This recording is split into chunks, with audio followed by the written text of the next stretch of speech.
Hello everyone, how are you doing? This is MD Tech here with another quick tutorial. In today's tutorial, I'm going to show you guys how to resolve the Java error you might be coming across that says that it has failed to load the JNI shared library, and this will be followed by a file path in the error message as well.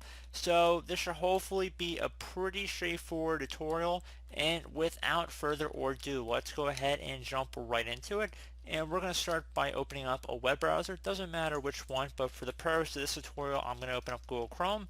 And I already have it open in my taskbar down here, so I'm just going to go ahead and left click on that to open it up. And into the Google search engine, so you can use any search engine too, but I would suggest using Google just to better match what I'm showing in this video. And you want to go ahead and type in Java download, and then just hit enter. And one of the best matches should be from a Java website, so java.com, download free Java software. Again, I would directly get it from Java themselves. There are third-party sites that host the software, but I would get it from Java directly. So on this page, go ahead and select Java download right on the page. Shouldn't be too hard to locate. And then once you've agreed to the end user license terms, go ahead and select agree and start free download.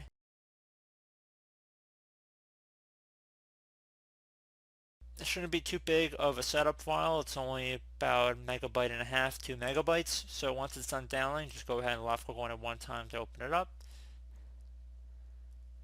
And just go select yes if you are prompted with a user account control window. So welcome to Java. Once you've agreed to the license terms, go ahead and select install.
And once that's done, you should be greeted with a pop-up saying that you have successfully installed Java. Go ahead and select close with the just restarting your computer as well, and hopefully that should be about it. So I do hope that this brief tutorial was able to help you guys out, and as always, thank you for watching, and I do look forward to catching you all in the next tutorial. Goodbye.